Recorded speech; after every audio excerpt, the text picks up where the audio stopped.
여러분 안녕하십니까? 광주 MBC 뉴스데스크입니다. 아파트 중복 분양 사기의 파장이 커지고 있습니다. 사기 피해자들은 물론이고 정상적으로 계약을 맺은 조합원들에게도 불똥이 튀었습니다. 경찰은 피해자 조사에 착수했고 잠적한 분양대행사 대표와 이사의 출국 금지를 검토 중입니다. 이다현 기자가 취재했습니다. 확인된 피해액만 50억 원이 넘는 중복 분양 사기가 이루어졌던 곳은 지역 주택조합 바로 아래층에 있는 업무대행사 사무실이었습니다. 업무대행사 대표와 이사는 조합원 자격을 상실한 세대가 나오면 시세보다 싸게 아파트를 계약하게 해주겠다며 피해자들을 속였습니다. 또 조합 통장과 이름이 비슷한 조합 설립 추진위 통장으로 계약금을 넣게 만들어 피해자들의 의심을 피했습니다.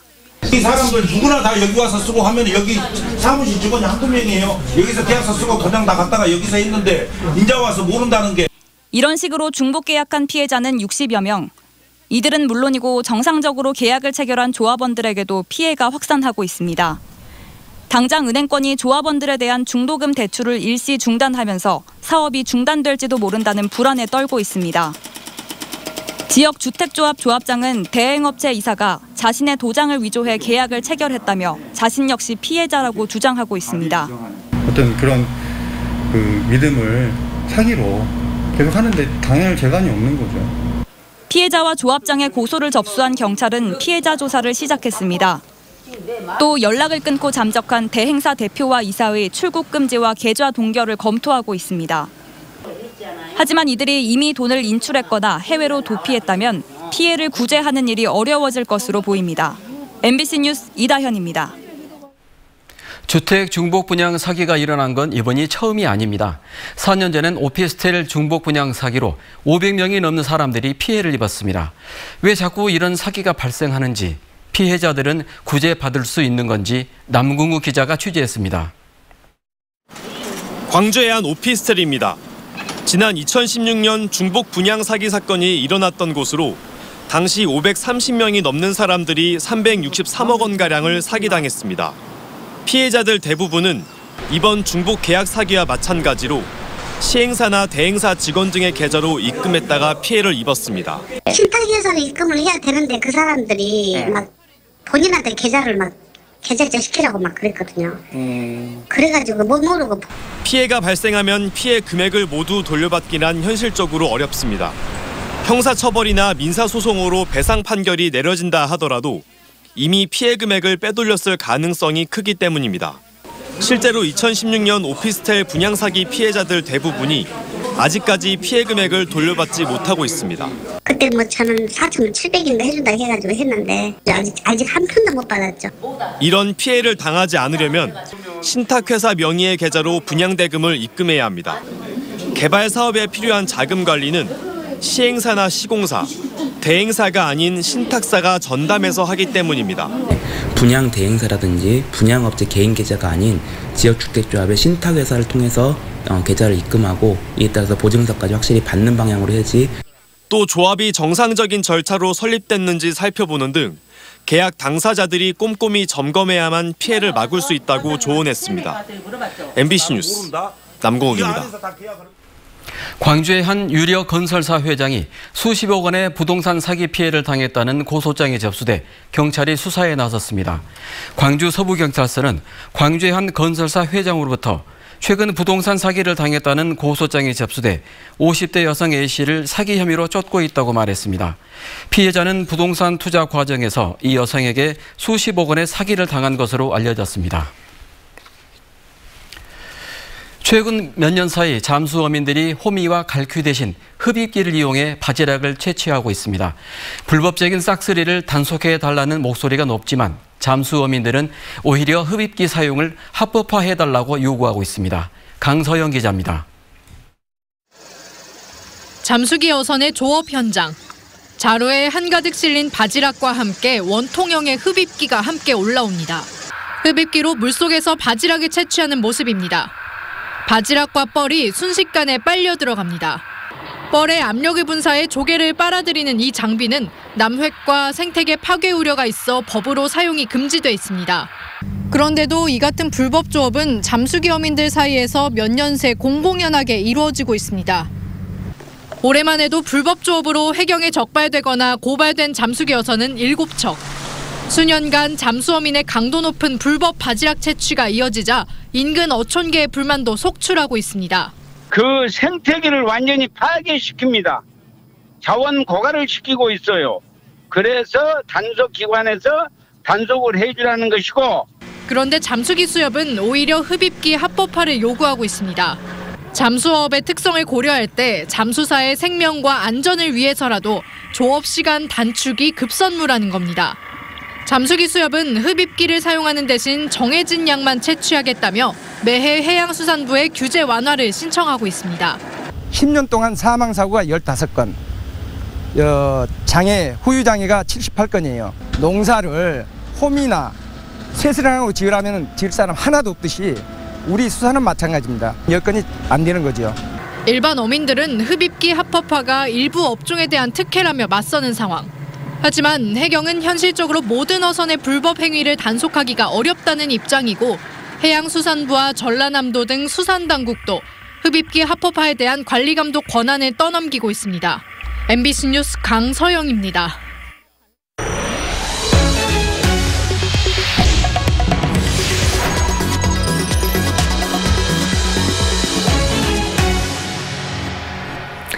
최근 일부 정치인들이 수도권 규제 완화 움직임을 보이면서 비수도권에서 긴장감이 돌고 있습니다.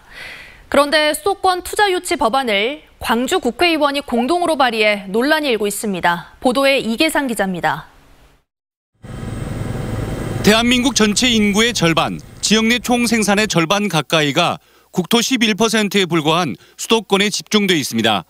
이 같은 수도권 과밀화를 막고 국토의 균형 발전을 위해서 정부 차원의 수도권 규제 정책이 추진됐습니다. 그런데 코로나19 이후 경기 부양 대책으로 해외에서 돌아오는 기업을 대상으로 다시 수도권 투자를 유도하는 쪽으로 정책이 마련되고 있습니다. 수도권의 공장 총량제를 완화하고 막대한 보조금까지 얹어주겠다는 것입니다. 수도권에서 만약 규제 완화가 전부 이루어진다면 수도권에서 모든 사업을 해야 되는 그런 상황이 되겠죠. 여기에다 수도권 규제를 완화하는 내용의 법률 개정안이 21대 국회에서 국회의원 공동 발의됐습니다. 수도권 지역 산업단지 개발 사업자에게 개발 부담금 등 각종 부담금을 면제해주는 조항이 신설되는 것입니다. 이 법안이 통과되면 수도권 집중화는 더 심해질 가능성이 크지만 광주 지역 양양자 국회의원까지 공동 발의자 명단에 이름을 올렸습니다. 양 의원은 광주 경제자유구역 활성화를 위한 법안을 발의할 때 의원들의 동의를 얻기 위해서 이 법안에 서명했다고 설명했습니다. 우리도 경제자유구역으로 지금 지정됐지만 규제 완화 법률안이 너무 많이 필요해요. 그래서 공감대를 같이 형성하기 위해서 저도 해주고. 수도권 규제 완화 법안이 비수도권 지역 기업 유치에 찬물을 끼얹을 거라는 비판이 잇따르자 양 의원은 법안 공동 발의를 철회하겠다며 결국 한 발 물러섰습니다. MBC 뉴스 이계상입니다. 광주시와 중소기업벤처부가 중소기업의 인공지능 역량 강화를 위한 업무 협약을 체결했습니다. 광주시와 중소기업벤처부는 협약에 따라 광주의 AI 기술을 중소기업들에 접목해 생산성을 높이고 AI 관련 투자 펀드를 조성할 계획입니다.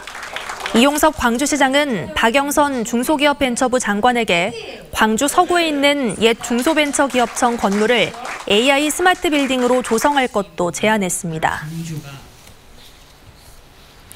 수입 과일로만 생각했던 바나나를 국내에서도 재배하는 곳이 늘고 있습니다. 바나나 외에도 전남에서 재배되는 아열대 작물이 20가지가 넘는다고 하는데요. 박영훈 기자가 보도합니다. 5m가 넘는 나무마다 바나나가 주렁주렁 열렸습니다. 축구장 4분의 1 크기 비닐하우스에 송키밥 바나나 나무 470여 그루를 심은 지 1년. 나무 한 개에 보통 10서너 개 묶음 200여 개씩 매달린 바나나는 다음 달 중순부터 본격 수확됩니다. 11단, 10단 그 정도 하는데 우리 것은 한 13단 이상 나온다고 농사를 잘 지었다고 그렇게만 얘기하니까 기분은 좋습니다.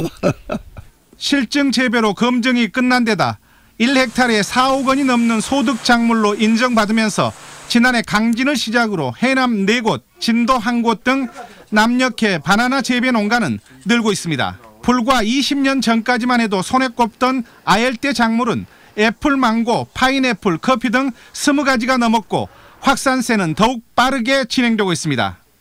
이제 채소류들은 지금 노지에서도 실제로 재배하고 있기 때문에 그 가능성은 열려 있다고 생각합니다. 현재 아열대 작물 재배 농가는 전남에서만 3,600농가에 1,600헥타르. 기후 온난화, 재배 기술 발달, 다문화 가정 증가, 소비 패턴 변화까지 더해지면서 아열대 작물 재배 규모는 급속히 늘어날 전망입니다. MBC 뉴스 박영훈입니다. 6월항쟁 33주년 기념식이 광주에서 열렸습니다. 광주시는 오늘 오전 광주 향교 6월항쟁 표석비 앞에서 이용석 광주시장과 구청장 등이 참석한 가운데 항쟁 제33주년 기념식을 갖고 고 박종철, 이한열 열사 등 민주혁명들의 희생을 추모했습니다. 이에 앞서 이용섭 시장은 성명을 내고 고 이희호 여사의 서거 일주기도 함께 기렸습니다.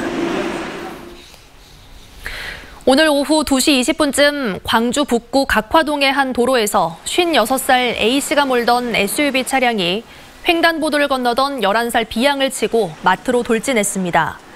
이 사고로 B양이 중상을 입었고 마트 출입문이 부서졌습니다. 경찰은 운전자 A씨가 아이를 보지 못해 사고를 냈다는 말을 토대로 정확한 경위를 조사하고 있습니다. 인구 고령화로 고령 운전자가 늘면서 관련 사고도 최근 10년 동안 3배가량 증가한 것으로 나타났습니다. 광주지방경찰청에 따르면 최근 10년 동안 65세 운전자는 3만 600여 명에서 8만 3천여 명으로 2.7배 늘었습니다. 65세 이상 고령 운전자 사고도 지난 2010년 340여 건에서 지난해 990여 건으로 3배가량 증가했습니다. 경찰은 운전 대응 능력이 떨어지는 고령 운전자 사고를 예방하기 위해 면허증 자진 반납을 독려하고 있습니다. 광주 서부경찰서는 이성 친구를 성폭행하려 한 혐의로 해군 3함대 소속 21살 A 상병을 붙잡아 헌병대로 넘겼습니다.